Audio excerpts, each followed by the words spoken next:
Detroit Business Hub Group Director Nancy O'Neill works with her team of experts. Listen to conversations with business professionals to discover the latest business innovations, insights, and trends. Find out what's hot and what's not in today's business market. Good morning, good afternoon, everyone. It's not the morning, it's definitely the evening. Welcome to today's podcast. Today, we are actually going to be looking at one of our former podcast/webinars on Tammy Turner, because she will be our next DBHG speaker in our 2021 lecture series. You can read more about Tammy in the bio section. Before we watch the video about Tammy Turner, who's also a marketing guru in addition to the CEO of Capstone Services, which hires people or outsources engineers, we are going to take a look at our updated membership video. So here we go. Hi, I'm Nancy O'Neill, the director of the Detroit Business Hub Group. We were recently featured in Fortune and Entrepreneur magazine. I started DBHG to help real estate and insurance agents compete in today's competitive marketplace. As a former real estate and insurance agent, I did not have a mentor myself who I was accountable to. As a member of DBHG, we network, mentor, and train sales professionals to be competitive in today's marketplace. Our certification and accreditation helps you to level up. One of the big reasons we became part of this was to be around other people that are involved with the same kind of business we're in, which is real estate. And we don't want people to go through some of the things we went through as far as trying to find financing. We're trying to give those resources to people so they know where to go to get that information, to get those lenders and contact information. It's not just finance, but also, like you said, mentorship involved in, anything from finding your appraiser to finding your commercial real estate agent. I believe with the mentorship program, you can really catapult yourself into a long-term successful career as an insurance agent or real estate agent.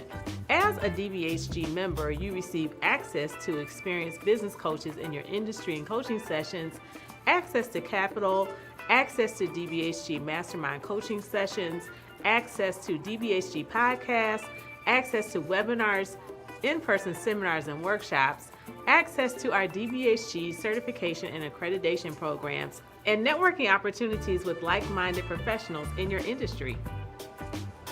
There were a lot of things that we learned along the way, and it was a great tool for us to come here. And I think it's beneficial for the people here that don't know about how to go about purchasing and all the resources that are out there, to get that information for someone like me that can make their journey easier for them, that they don't have to reinvent the wheel.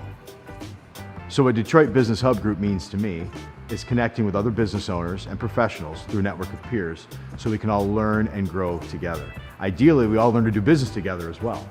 Networking is so important because we all need to learn to build and grow together. Networking is the lifeblood of any business. After all, if the consumer doesn't know about you, how can they do business with you, right? So somebody told me once before that if your phone isn't ringing, you're not in business. We all need to keep our phones ringing. Mentorship is so important because we all have to learn and try to shorten the learning curve as much as possible so we can gain success faster. Anybody who's experienced success has also experienced failure. So the idea is to try to shorten the learning curve to get to the point of success faster and easier. If we don't need to reinvent the wheel, if there's mistakes that we know other people have made, let's learn from that and try to avoid those same mistakes. Yes, I'm working with DBHG. We have an event coming up January 22nd, and we are launching an investment club, and I'm excited about it. I just want to give everybody an opportunity to be able to build wealth and leave a legacy to their family as well. So this would be feel like with the opportunities that I have in front of me, that it'll be profitable, we'll do very well, and everybody will be happy.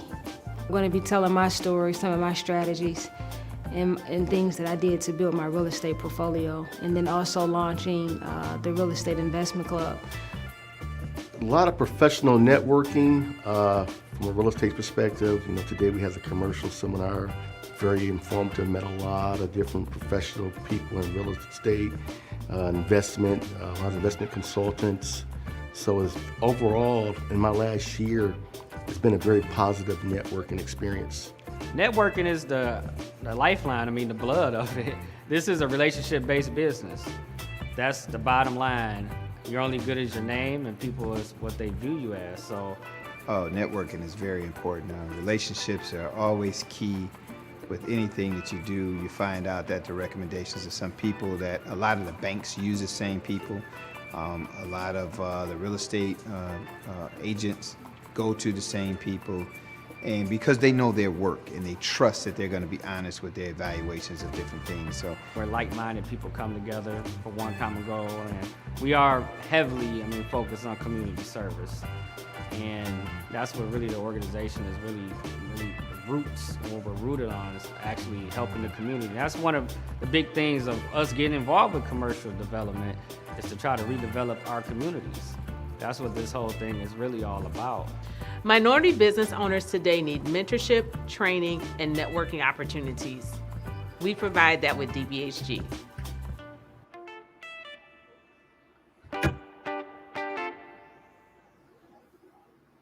Well, we hope you enjoyed our updated DBHG membership video. Once again, we're going to get started with a former webinar that we had with Tammy Turner. She will be our speaker coming up September 24th from 6 to 8 p.m. We look forward to seeing all of you there. Please go to our website at dbhg.org for more information and to purchase tickets. We will go ahead and get started with this webinar. Melissa Davis, who is our marketing coordinator and board member, interviewed Tammy. So she's talking about networking. Let's go ahead and get started with that webinar.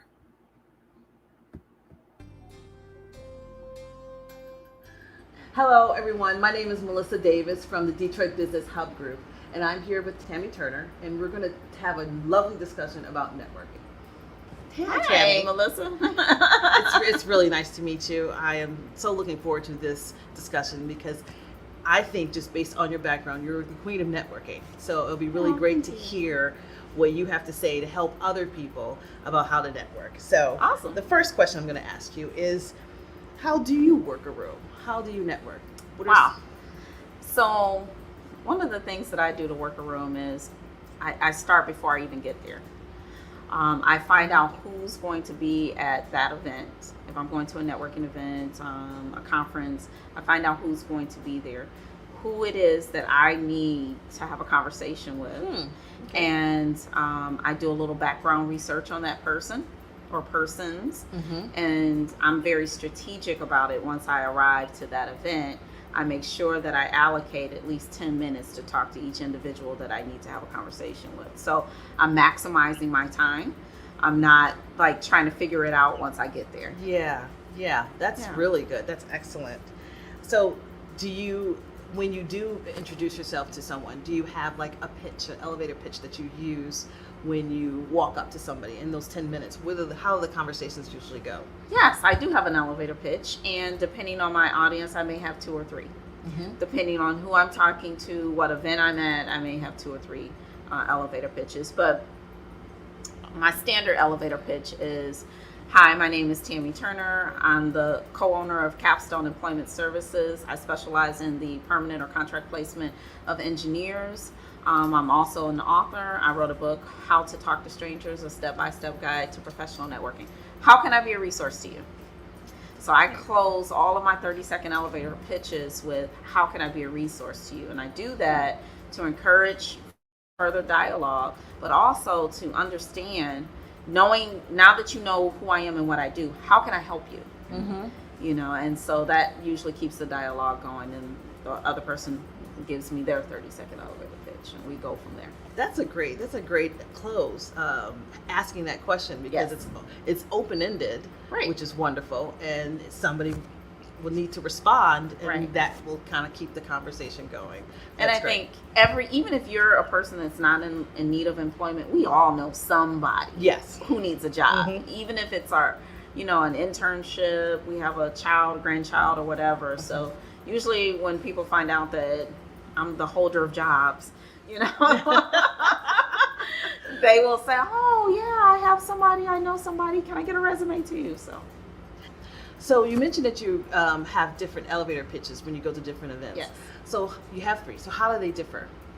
Well, it could be depending on what I'm trying to pitch. So if I'm trying to go to a group to talk to them about staffing, then I'm going to use my pitch relative to Capstone Employment Services. If I'm going to an event and I'm trying to talk to them about entrepreneurship, I may not use that same pitch. Or if I'm going to speak to a group of young children or high schoolers, I'm not talking to them about Capstone Employment Services. I may be talking about entrepreneurship, or I may be talking about how to start a side hustle, a business where you're selling jewelry or whatever the case is. So I tailor my pitch to my audience so that I can make sure that I'm capturing their attention. So that's where that research comes in. So you know your audience, so you know how to pitch them. Exactly. How much time do you spend a week in terms of networking and dedicating the time to network? Wow, it's a lifestyle. Yeah, so it just comes naturally, right? Right. You just do It's for me, because I've been doing it for so long. It's not a concentrated effort anymore. It's literally a lifestyle for me. So everywhere I go, everything I do, I'm constantly thinking about networking, establishing, building, growing, nurturing, developing relationship. I can be in line at the grocery store and I see someone in front of me and I may give them a compliment just to strike up a conversation because I want to know what they do. You know, how can I help? You know, or how can I connect you with someone that can help you? So it's a lifestyle for me. So I wouldn't say I allocate a certain amount of time to it every week. It's just habit now.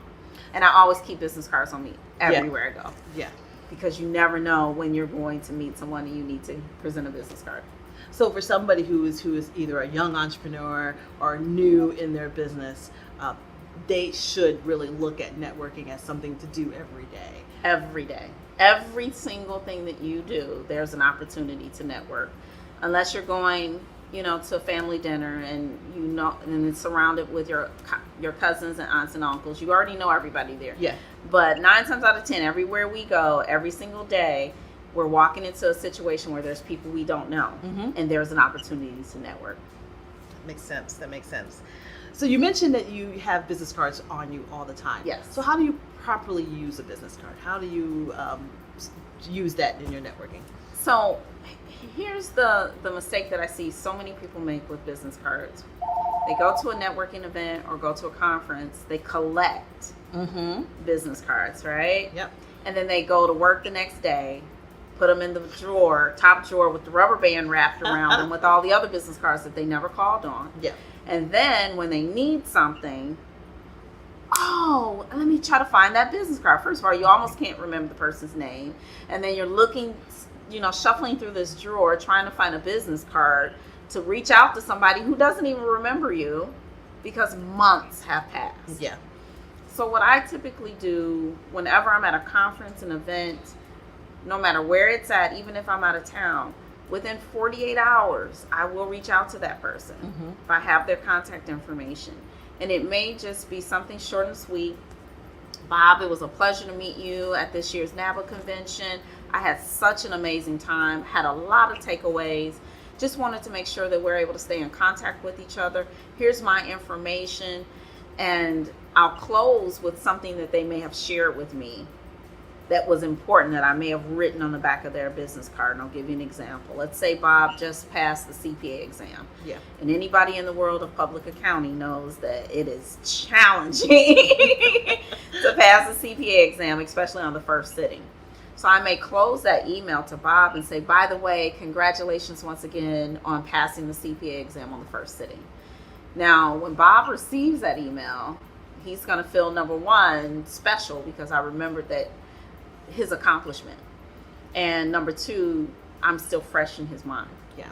And so that's the basis of really being able to engage and start that relationship. And then I'll create a tickler to remind myself to reach out to Bob every couple of months or so. Okay. That was like my second question.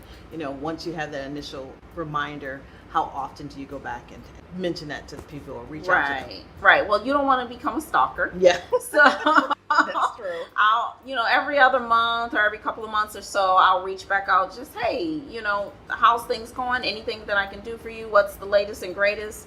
Or if they're local, I may even invite them out for a cup of coffee. Let's catch up. So we'll keep that network alive. Good. So I'm going to give you 3 scenarios of people, and you can maybe talk about how you would network. First one, she owns a online boutique and a bricks and mortar store. How do you think she should start networking? Definitely with other business owners, other entrepreneurs. Entrepreneurship, and I'm sure you can attest to this too, we're an odd bunch. Yes, we are. I just completed the Goldman Sachs 10,000 Small Business Program, and the running joke in there was that we're a bunch of weirdos. And so someone that is an entrepreneur, I would encourage them to network with other entrepreneurs, because there are things that entrepreneurs do or go through on a regular basis that no one else will understand unless they are there as well, and they've been through they've experienced that, good things and the bad things. So and I would also encourage that person to network with other retailers. Okay. So if they have an online boutique, but also marketing professionals, how can they get their brand out there, what they need to do, how can they highlight their business, what they can do to bring traffic into the boutique, but also online sales. So there's a number of different places that individual can network to enhance their brand and scale their business. That makes sense. Now let's flip to someone who is a community organizer. Yes. Especially in today's society and what we're dealing with right now. They are looking to network and gain traction and gain awareness. So what are some ideas to help that person? Social media. They should be all over social media, continuing to build their brand, but also connecting with individuals on social media via LinkedIn, via Facebook. I see a lot of community organizers, community activists posting videos or posting events that they're at, and photos of them at said events on social media. A lot of times that's on Facebook. So go on Facebook and connect with other individuals that are in your circle that can help you build that brand. So that's what I would recommend that they do. So social media is definitely the best platform. Absolutely. And you recommend like Facebook and LinkedIn as resources in social media? Right. And I only mention those two because I probably use those two the most frequently. However, the younger generation prefers Instagram, Snapchat, and Twitter. And while I have accounts for those, I personally don't use those as much. But any social media platform, I would say, is good to get your voice out there, for people to know who you are, and for you to establish and build and grow your brand. And how often should they be posting? Do you have any ideas from us? Minimum 3 times a week. Minimum. Yeah. So let's talk a little bit about your book. So you wrote this amazing book, 365 Days of Motivation. So what motivated you to write the book? Funny story. So when we were talking off camera, I mentioned to you I had like 5 Facebook pages and over 25,000 connections. And I'm a motivator. That's what I do. I like to encourage, empower, inspire people to live their best life. Yeah. Whatever that is to them, live your best life. And so every single day for the past 10 years, I have been posting motivational notes on Facebook every morning. And so I had a pretty large following of people. And something said, you really just need to put this in a book. And so I took 365 of my favorite quotes and put those in a book and published the book. So that's how we have 365 Days of Motivation. So it's a motivational note for every single day of the week. And that's great, you know, for anyone and every day to see that message of motivation. Now, did you benefit? I mean, you put something up. Was part of the benefit that helped motivate you by even talking about it? Yes. Well, so I'm so glad you asked that. I tell people that all the time. I'm not just trying to motivate you. I'm trying to keep myself motivated and inspired. You know, I have tough days just like the next person, and even the motivator needs to be motivated sometimes. Yeah. You know, you get stuck in a rut and you're like, oh my gosh, what am I doing?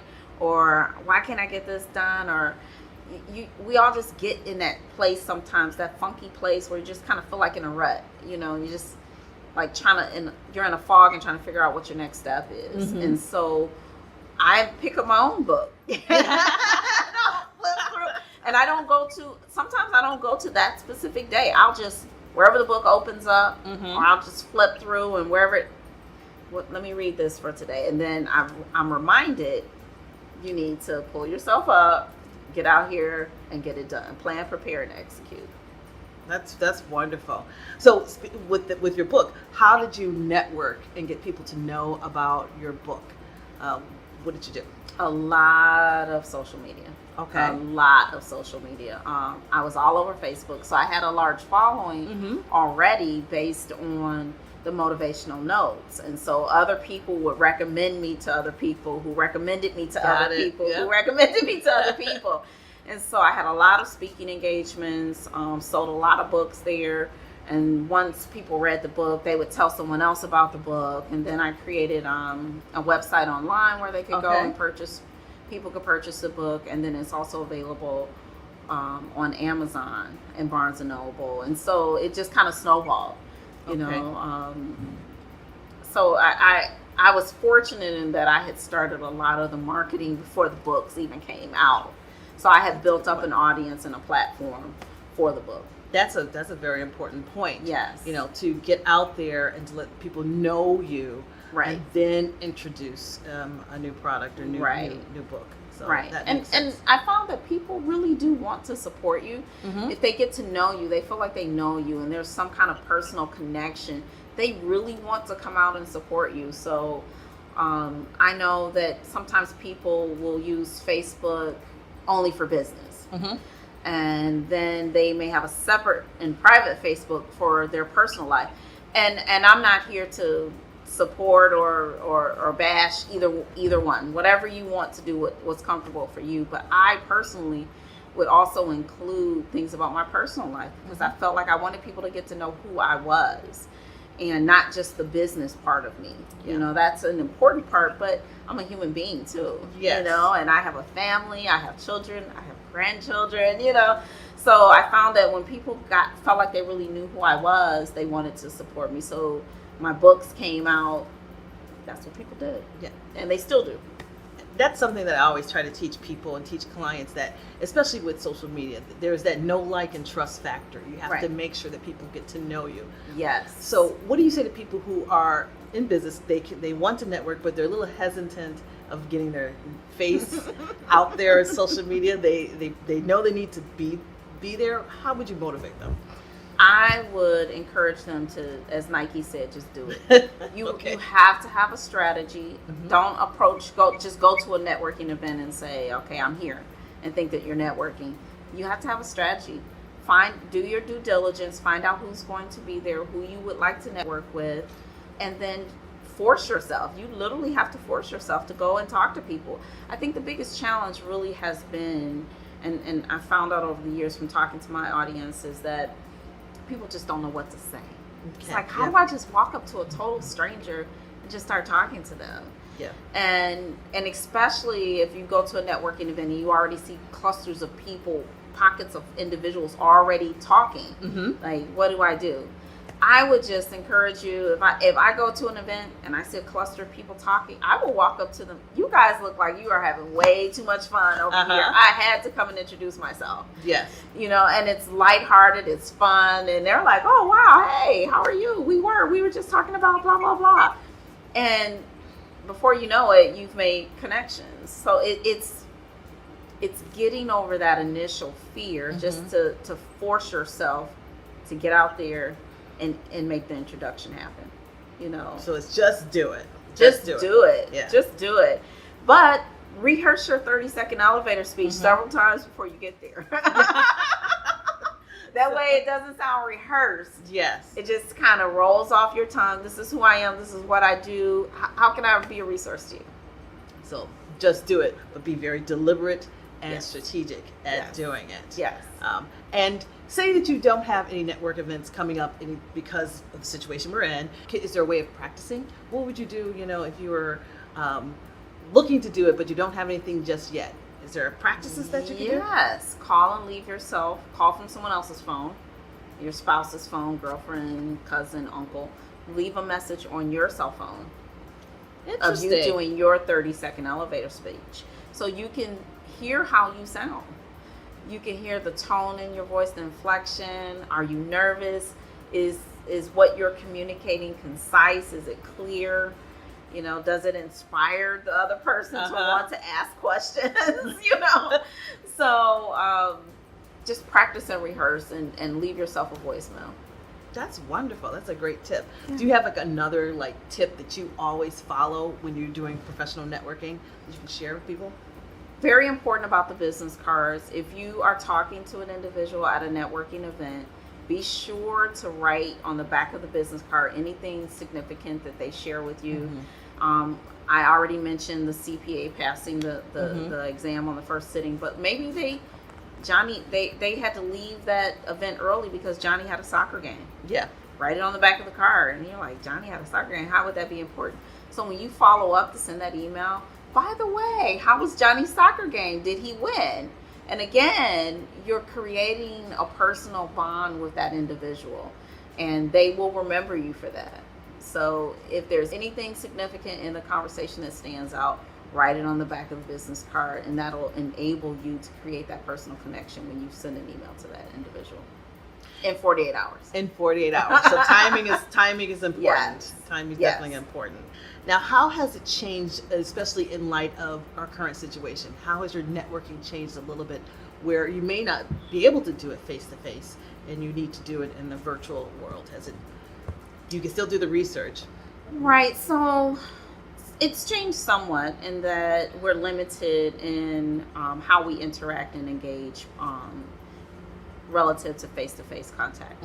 However, many people are still connecting via LinkedIn. That is a great tool for networking, for professional networking.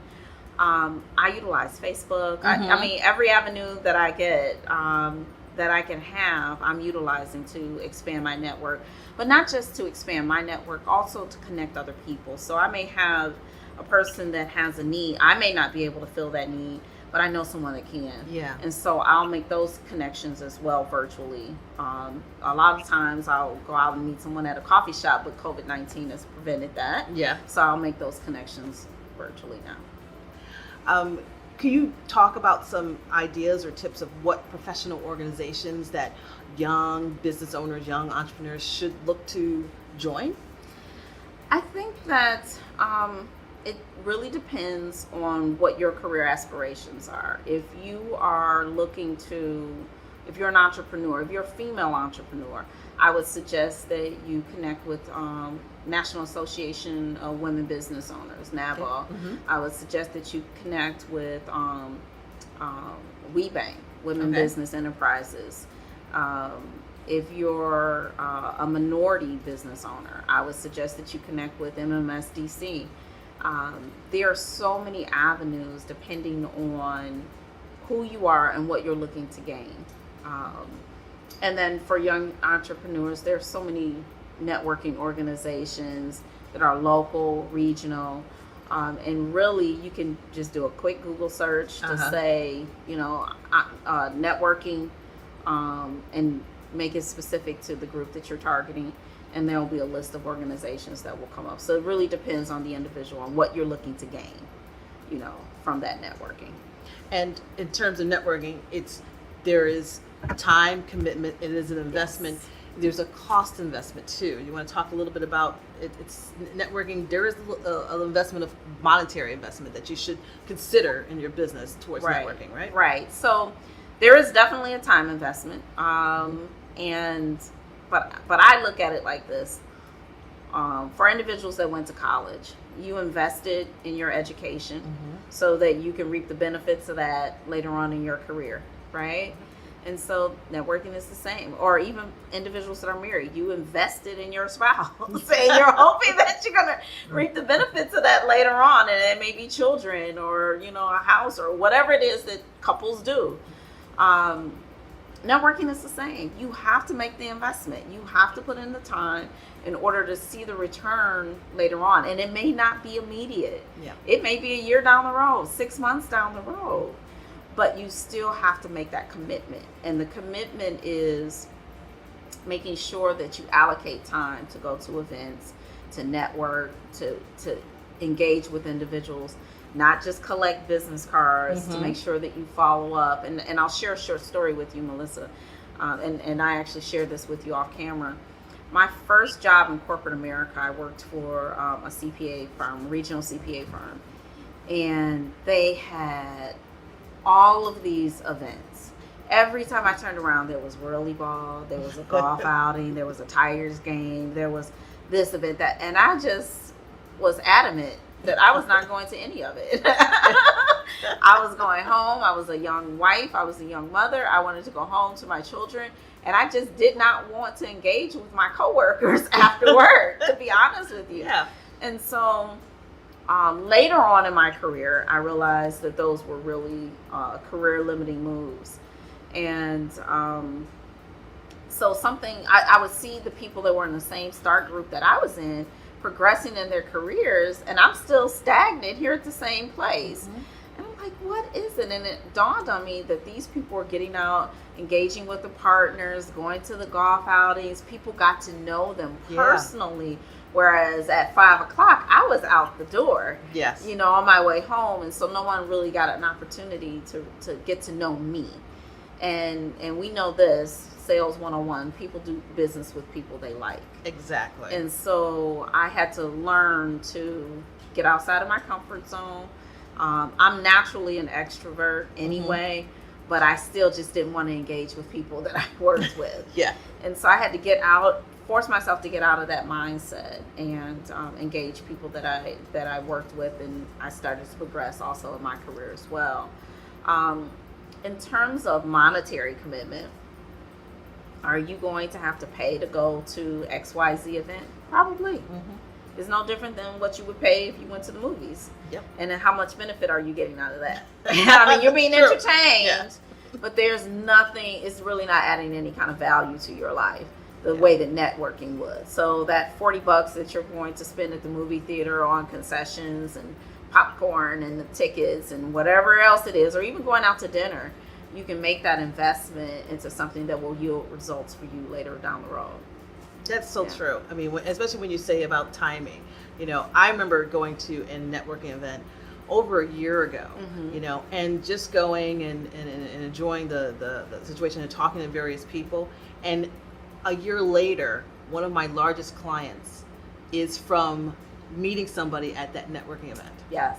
And how that came about. It just naturally comes about. Right. And it's something that I know I teach and try to tell my clients. Networking is a marketing tactic. Yes. It's one of those investments that you make, and it's one of the cheaper ROI investments where there is a cost, but the return is so much higher. It's significant, yes.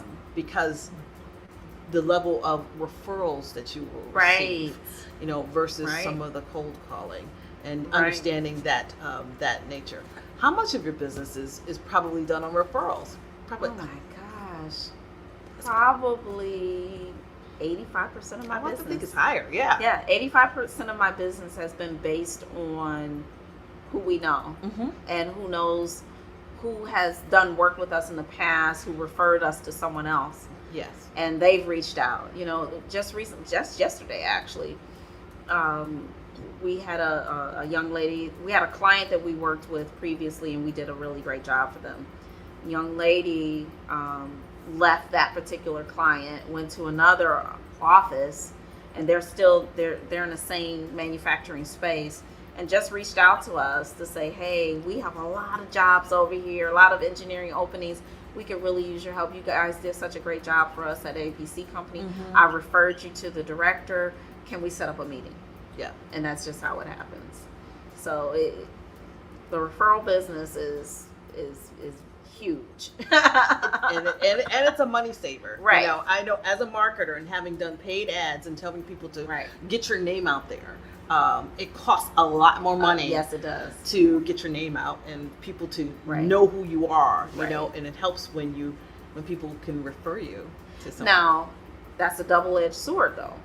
So, and what I mean by that is if you didn't do a good job or your reputation isn't solid, no one's going to refer you anywhere. That is very true. No one's going to attach their name to you. So you have to be very diligent in making sure that if you promise someone something that you deliver, that the quality of service that you provide is exceptional so that people will feel comfortable referring you to their friends or their business associates. So that's paramount as well. And that's part of the customer service. Always know that you want to be able to use them as a referral. Right. And make sure that you do your business in excellence so that way it's never in jeopardy. Exactly. Because what do they say? It takes a lifetime to build a reputation and it takes a day to tear it down. That's right. So how to make right. sure you do that. That's right. So true. So Tammy, where can we find Capstone? You can connect with us on our website, and that is www.capstones.com, or also on any of our social media platforms, Facebook, LinkedIn, and Twitter. Great.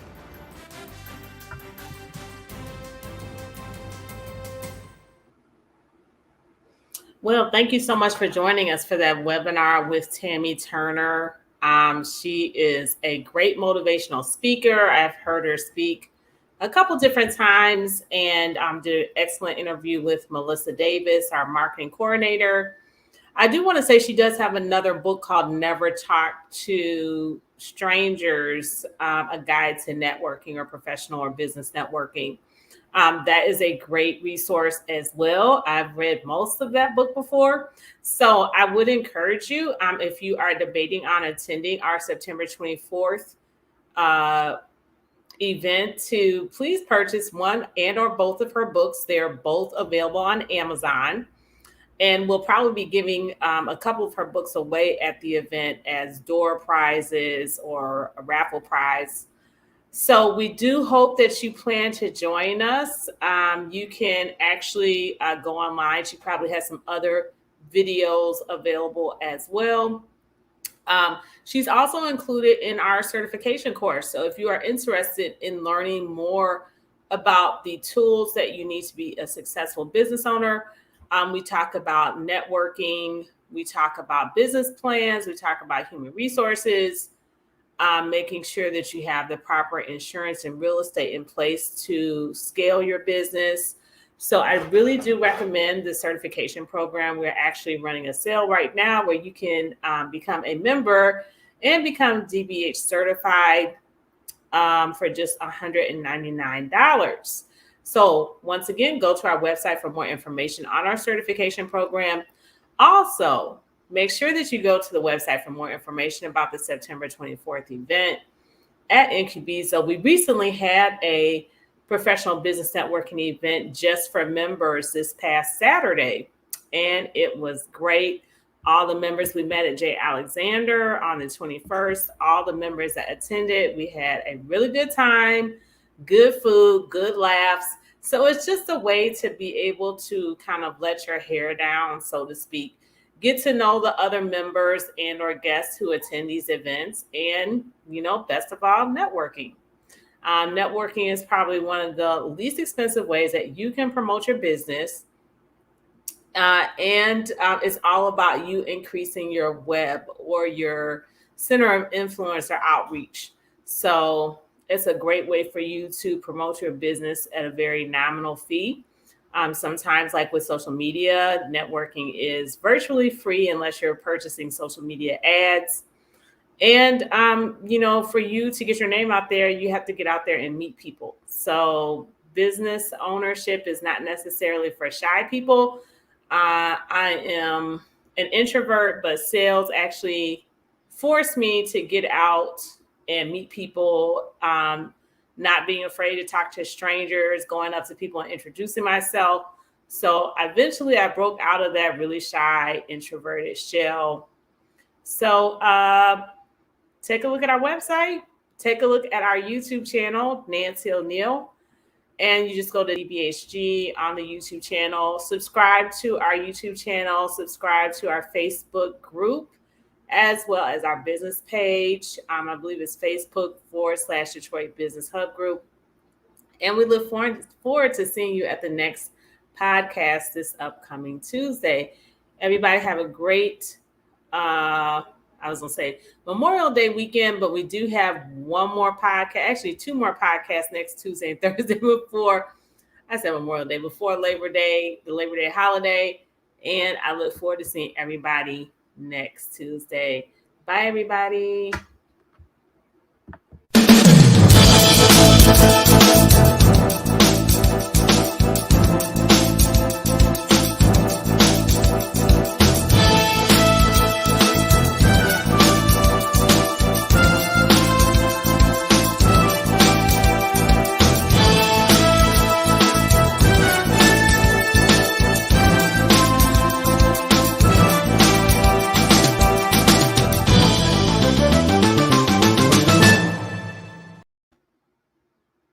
See you next Tuesday.